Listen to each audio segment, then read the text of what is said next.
Muy, pero muy buenas noches, mis hermanos queridos en Cristo Jesús. Pues les saludo desde aquí de la bella ciudad de Manta a mis amados hermanos allá en Puerto López, la iglesia Peniel, y a los hermanos en Machalilla, iglesia Cristo la Roca. Para mí es una bendición en esta preciosa noche llevarles a ustedes el precioso y edificante mensaje de la palabra de nuestro Dios. Dios sigue hablando a nuestras vidas. Dios seguirá hablando a nuestras vidas. Él siempre ha hablado a nuestras vidas, y cuando Dios nos habla, dice la palabra de nuestro Dios, ¿sí? No endurezcáis vuestros corazones. En esta noche quiero llevar el mensaje que tiene como tema acercarse a Dios. Es tiempo que pensemos si estamos cerca de Dios o estamos lejos.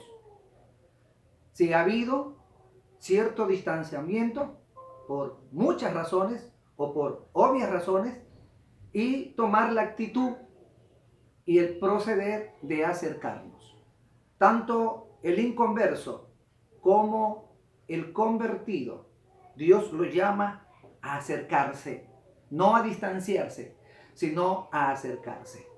Y para aquello quiero compartir con ustedes en la carta del apóstol Pablo a Santiago, el capítulo 4, versículo 8, que dice de la siguiente manera: acercaos a Dios y Él se acercará a vosotros. Pecadores, limpiad las manos, y vosotros, los de doble ánimo, purificad vuestros corazones. Acercaos a Dios y Él se acercará a vosotros. Pecadores, limpiad las manos, y vosotros, los de doble ánimo, purificad vuestros corazones. Lo primero que nosotros debemos reconocer es que aquí hay un llamado muy, pero muy correspondiente a nuestras vidas.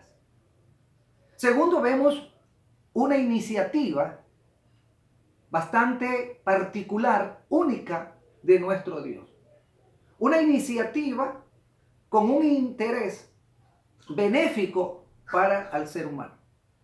¿Por qué siempre y desde el inicio de la humanidad Dios es el que toma la iniciativa? Cuando el hombre cayó en el delito y en el pecado por su desobediencia, Dios tomó la iniciativa de preparar un plan salvífico para que la humanidad sea restaurada, para que la humanidad llegase a recuperar el estado de inicio en Cristo Jesús. Entonces vemos a Dios siempre tomando la iniciativa. Esto es importante, ¿sabe por qué? Porque debemos entender que cuando usted y yo, o si usted y yo estamos en Cristo, sepamos que nosotros no vinimos a Cristo. Fue Cristo que vino a nosotros. Y Juan 3:16 lo declara, dice: porque de tal manera amó Dios al mundo, que ha dado a su Hijo unigénito, para que todo aquel que en Él cree, dice la palabra, no se pierda, mas tenga vida eterna. Entonces, siempre vemos a Dios tratando con el hombre, Dios dándole la pauta, la iniciativa para que el hombre entre en sus intereses. Entonces, el hombre por sí solo no va a hacer caso. El hombre por sí solo, y cuando hablo del hombre, hablo de la mujer, por ende, nunca ha tomado el interés necesario para consigo. ¿Por qué? Porque hay un virus o hay una enfermedad que se llama pecado, ¿sí?, que está obstaculizando, que ha hecho de que ese puente de comunicación se haya roto entre Dios y el hombre. Entonces, vemos a Dios una vez más llamándonos haciendo una invitación a un acercamiento, no a una institución, no a un acercamiento a una empresa, sino directamente a Él. ¿Por qué? ¿Por qué es esto? Porque Dios siempre se ha interesado por el hombre, y el interés más grande de Dios por el hombre ha sido justamente en amarlo, amarlo. Lo ama tanto como ninguna otra cosa de la que Dios ha creado. La Biblia deja entrever de que ama más a otra cosa y no al hombre. No. Dios ha mostrado, sigue mostrando y se mostrará hasta lo último de nuestra existencia de que su amor máximo se proyecta al hombre, se dirige al hombre, se dirige a la humanidad. ¿Por qué esto? Porque la Biblia dice que cuando Dios hizo al hombre y a la mujer, lo hizo a su imagen y a su semejanza. Entonces Dios siempre está como el francotirador, ¿sí? Como punto de blanco el ser humano. Y Pedro en una de sus cartas recalca y dice, Él no quiere que nadie se pierda, sino que todos procedan al arrepentimiento. Amados hermanos, para acercarnos a Dios nosotros necesitamos reconocer algo que es importante. Tiene mucha importancia. Aunque no todo mundo le da esa importancia, pero tiene mucha importancia. Y esa importancia consiste, como dice el versículo, dice, acercaos a Dios y Él se acercará a vosotros. Dice, pecadores. ¿Por qué yo debo acercarme a Dios? ¿Por qué tú tienes que acercarte a Dios? ¿Por qué la humanidad tiene que acercarse a Dios? Aquí está la razón. Porque somos pecadores. Él lo está diciendo muy claramente. Él no vacila. Y nosotros como hijos de Dios, lejos o cerca de Dios, tenemos que reconocer que nuestra condición es de pecador. Somos pecadores por naturaleza, somos pecadores. Todos somos pecadores. Y la Biblia dice, por cuanto todos pecaron, dice, están destituidos de la gloria de Dios. Eso es una gran verdad. No la podemos ocultar. No podemos disfrazarla.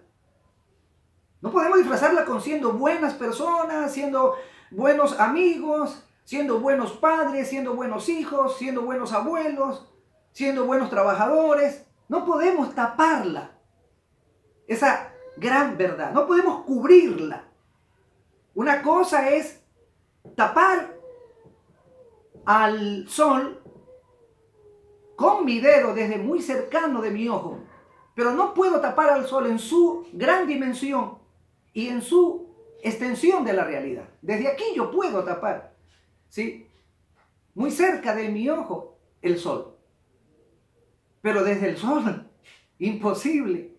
O en su máxima expresión. Es difícil. Imposible. Entonces nos cuesta reconocer muchas veces que somos pecadores. Somos pecadores. Y si Dios nos invita a acercarnos es porque aquí está Él expresando la razón. Somos pecadores. Y hay una frase que muchas veces la gente la utiliza con cierta intención. Y voy a nombrar las dos intenciones. Una es que se justifica ante pecado ajeno y otros la pueden usar con una razón sincera. Y es esta frase, nadie es perfecto. Nadie es perfecto. Pero yo no puedo usar la frase nadie es perfecto, ¿sí?, para justificar y esconder mi condición real delante de Dios. Y justamente nadie es perfecto porque justamente la imperfección consiste, ¿sí?, en que somos pecadores. Entonces, si nadie es perfecto y somos pecadores, es importante que hagamos caso, ¿sí?, muy desde adentro hacia afuera y muy desde afuera hacia adentro, de que Dios nos está llamando, ¿sí?, porque somos pecadores. Y una cosa que también es importante reconocer es que el pecado es cualquier cosa que va contra la voluntad de Dios. Todo lo malo, todo lo indebido, todo lo incorrecto, todo lo que no se hace bien, todo lo que se pudo hacer en buen momento y no lo hicimos en el buen momento, o lo hicimos después, o nunca lo hicimos, es pecado. Y Santiago mismo declara aquí en su palabra que el que sabe hacer lo bueno y no lo hace, dice, es pecado. Si tú dejas de hacer lo bueno, si yo dejo de hacer lo bueno, ¿sí?, es pecado. ¿Y qué qué es ser pecador? Es cometer el pecado. Y el pecado se enseñorea de la humanidad. Hay personas que no les gusta que se les nombre la palabra pecado, pero todo lo que es pecado es todo lo que va en contra, ¿sí? En vía contraria hacia Dios. Lo desagradable, lo repugnante, que Él no puede pasar por alto. Hay un concepto de pecado que me gusta, no digo que es la única o la mejor, que se llama ruptura de la armonía. Cuando el hombre no andaba en pecado, caminaba en armonía con Dios, cogido de la mano de Dios, se paseaba con Dios en el huerto del Edén. ¿Por qué? Porque el hombre era sagrado, era puro, era ingenuo, era sabio para lo bueno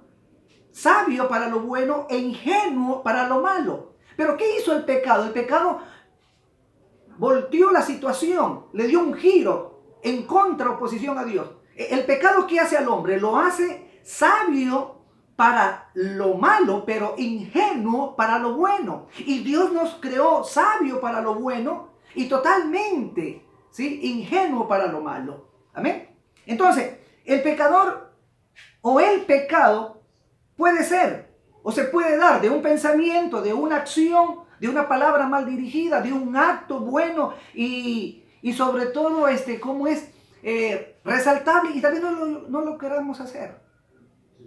Entonces no nos importa hacer. Pero aquí hay una cosa que es interesante, mi hermano, por la misma Sagradas Escrituras. Dice, por cuanto todos pecaron y están destituidos de la gloria de Dios, Romanos 3:23. Y aquí viene la parte preocupante. Es que este pecado tiene una paga.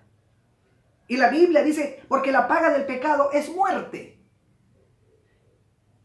Y si la paga del pecado es muerte, necesitamos urgentemente tomar en serio por qué Dios nos llama a acercarnos.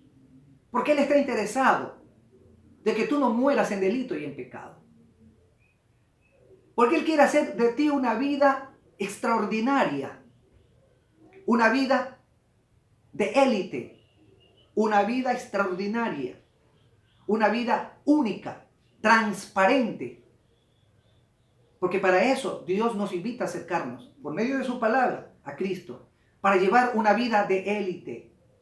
Para que la vida cristiana no solamente sea algo que confesamos, sino que sea, o Cristo sea, una razón de vida, un motivo de vida. Cristo tiene que ser en nosotros un estilo de vida. Cristo en nosotros y nosotros en Cristo. Hay una historia que después de un milagro, que los discípulos no habían conseguido nada, habían ido a pescar. La pesca y las redes son muy antiguas, antiquísimas diría yo, y ellos no habían hecho nada. Y Jesús les da la orden de ir nuevamente y lanzar las redes. Y dice la Biblia que pescaron bastante, que aún las redes se rompían. Y ahí hay algo que me gusta, que llama la atención y que debe ser razón para sincerarnos con nosotros mismos. La Biblia dice en Lucas 5:8, dice, viendo esto Simón Pedro, después del milagro, dice, cayó de rodillas ante Jesús. Miren eso. ¿A cuántos de nosotros nos gusta caer de rodillas ante Jesús? Y pedir perdón. ¿A cuántos de nosotros nos gusta caer de rodillas y ser sensibles ante Jesús? ¿A cuántos de nosotros nos gusta caer de rodillas y humillarnos delante de Dios y confesar el pecado?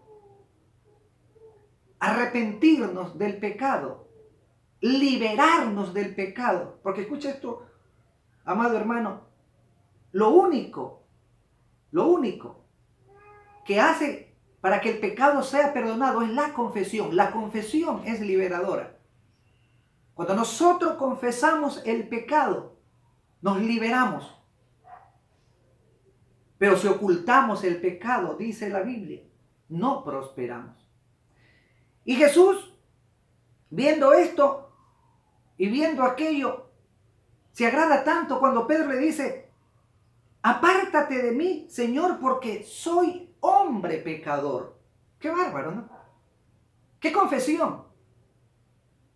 Razones no me interesan, Pero lo que me gusta de esto es la confesión de este hombre. Apártate de mí, Señor, porque soy hombre pecador.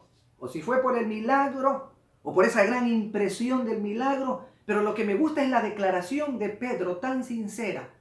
Soy hombre pecador. A muchos de nosotros nos cuesta reconocer aquello.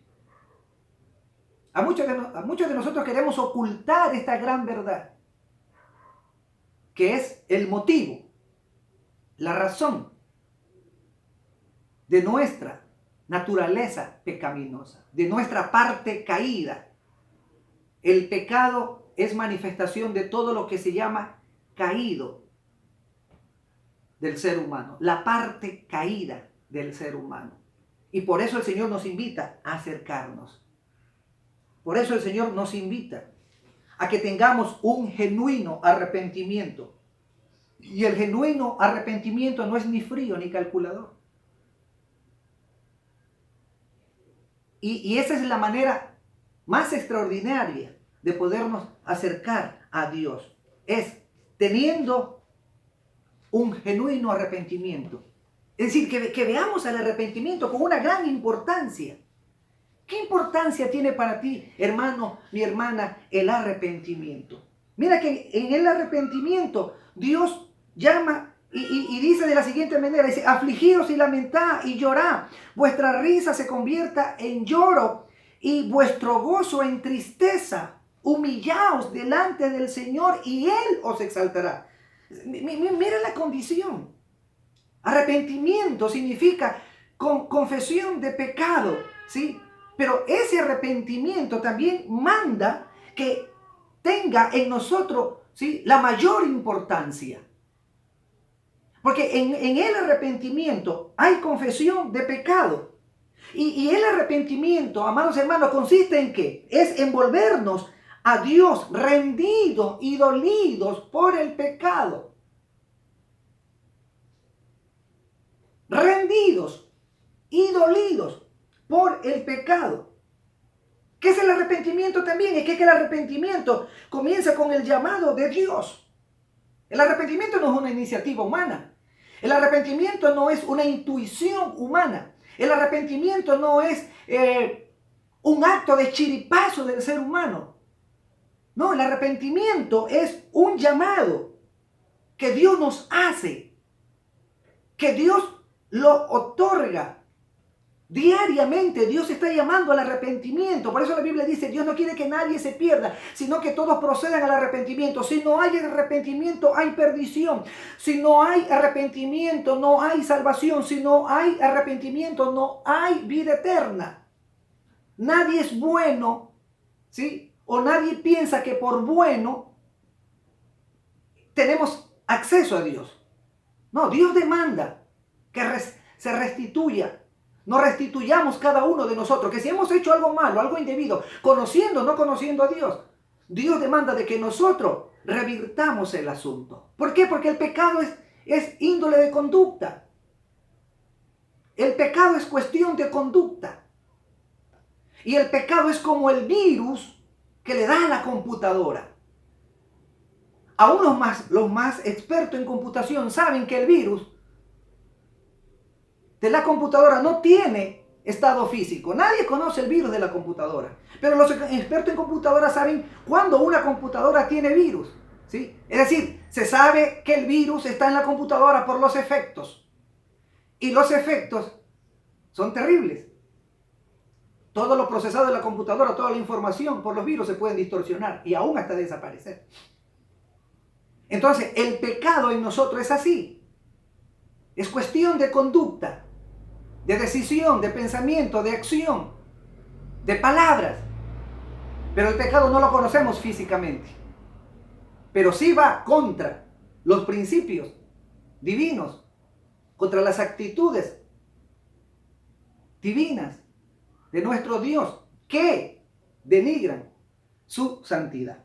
El arrepentimiento, hermanos de mi alma, es necesario para entrar al reino de Dios. Hay personas que cuando se les pregunta, bueno, cuando usted se muera, ¿a dónde se va? Muchos dicen al cielo. Pero la Biblia dice, yo soy el camino, la verdad y la vida. Y nadie va al Padre si no es por mí. Yo quiero compartir con ustedes lo que dice Lucas 5:32. Miren esto que es importantísimo. Cómo comienza el llamado de Dios en nuestras vidas. Lucas 5:32 dice de la siguiente manera: no he venido a llamar a justos, sino a pecadores al arrepentimiento. No he venido a llamar a justos, sino a pecadores al arrepentimiento. Es un llamado. Y es un llamado que tiene también su límite. ¿Por qué tú crees que dice la palabra que busquemos a Dios mientras pueda ser hallado? Hay un límite. Hay gente que juega con esto, no le toman importancia, pero tiene un límite. Y tal vez tú conozcas la historia de Noé. Noé predicó antes que viniera el diluvio, muchos antes. Y mientras predicaba, él trabajaba en la construcción del arca. Predicó por 120 años. Y su llamado era justamente a que entraran al arca, símbolo de Cristo. ¿Cuántas personas entraron al arca? Apenas 8 personas. La esposa de Noé, los hijos de Noé y las 3 esposas de los hijos de Noé y por ende él. Nadie hizo caso al arrepentimiento. ¿Y cuántas cosas ellos emitieron en base de lo que Noé les invitó para entrar al arca? Pero ¿qué pasó? También tuvo límite. ¿Y cuál fue el límite? Es que una vez que vino el diluvio y la barca o el arca flotaba sobre las aguas, ya no había acceso. Y a la gente no, ojo con esto, a la gente no le ahogó o no se ahogaron por anegarse en el agua. A la gente le ahogó la incredulidad. No creer en el llamado de Noé para entrar al arca. Y esto no tiene mucha diferencia y el parecido es el mismo a este tiempo. Dios está llamando al arrepentimiento. Dios sigue hablando al hombre para que no se pierda. Dios habla de muchas y múltiples maneras para que el ser humano no caiga en condenación. Pero encontramos al ser humano con una atestada y empedernida insensibilidad. Tanto para creyentes como para no creyentes. No hay sensibilidad, no hay o no se ve como una necesidad urgente el arrepentimiento. ¿Por qué? Porque no se le da la importancia que debe tener este gran llamado de nuestro Dios. Es la necesidad urgente de un cambio radical. Amados hermanos, Dios nos llama al cambio, al acercamiento. Dios nos llama a volvernos a Él. Dios nos llama urgentemente, rápido, necesario, a que nos acerquemos. Nos invita a Cristo, hacia su Hijo Jesús, quien en la cruz nos dio vida y vida en abundancia. Dice la Biblia que nuestro Dios es un Dios de amor, que Jesús es un Dios de perdón y que debemos tomar la responsabilidad. Acercarnos a Dios debe ser nuestra responsabilidad. ¿Por qué Dios quiere acercarse a nosotros? Porque la invitación está hecha de que nosotros nos acerquemos a Él. Si nosotros nos acercamos a Él, Él se acercará a nosotros. En otras palabras, cuando tú y yo hagamos nuestra parte, que significa arrepentirnos para acercarnos a Él, Dios va a hacer la suya. ¿Y cuál es la de Él? Perdonarnos de todo pecado. Limpiarnos de toda maldad. santificarnos en su sangre, dejar que la sangre del Cordero nos limpie, ese detergente de doble acción, como dice, la sangre del Cordero nos limpia de todo pecado y de toda maldad. Ese es el perfecto detergente de doble acción. Vengamos. Dios anhela caminar cerca de nosotros. Dios anhela que estemos cerca de Él. Dios anhela tener relación con el hombre. Y ese anhelo debe ser muy ferviente en nosotros. Somos nosotros los que debemos anhelar a toda costa ese acercamiento. No importa qué te haya alejado de Dios. No importa. Hay todavía tiempo para acercarnos. No importa si te alejó el materialismo. No importa si te alejó el adulterio. No importa si te alejó el amor al mundo. No importa si te alejó muchas circunstancias. No importa. Si me pongo a nombrarlas, ¿sí? Amanecería toda la noche predicando. No, solamente tú sabes qué te alejó. Él te está diciendo, acércate. Él nos está diciendo que nos acerquemos. ¿Por qué? Porque Él quiere que haya en nosotros una vida plena, una vida de satisfacción, una vida cristiana de trayectoria, de trascendencia. No te olvides, hermano, de mi alma, que cuando estamos en el amor de Dios, trascendemos. Cuando estamos en el amor de Dios, estamos en la mejor situación que nunca hemos tenido. Acercaos a Dios y Él se acercará a cada uno de vosotros. Hermano de mi alma, para terminar, yo quiero invitarte a dos cosas que es importante para acercarnos a Dios. Limpiar tus manos y purificar el corazón. Limpiar tus manos tiene que ver con tu manera de vivir. Tiene que ver con tu nueva conducta. Tiene que ver con tus nuevos pensamientos, con tu nuevo estilo de vida, con tu nueva manera de ser en todos los aspectos. Y purificar el corazón tiene que ver con tus actitudes, con tu pensamiento, con tus motivaciones, con esas motivaciones rectas, bien direccionadas ante los ojos de Dios. Tiene que ver con todo lo concerniente de nuestras vidas. Por eso el Señor nos llama al arrepentimiento, a la nueva vida, a estar cerca de Él, a través de su Hijo Jesús, nuestro único y gran Salvador. Que el Señor te bendiga, que el Señor te guarde. No te preocupes qué te alejó, qué no te tiene cerca de Dios o cuándo dejaste de acercarte. El llamado es acercarnos ahora, mientras hay tiempo, a determinar la vida eterna mientras tengamos vida. Dios te bendiga, Dios te guarde y no te olvides que Cristo es la única cura para toda enfermedad. La sangre del Cordero es la única que nos limpia de todo pecado y de toda maldad. Bendiciones en Cristo, adelante en el Señor.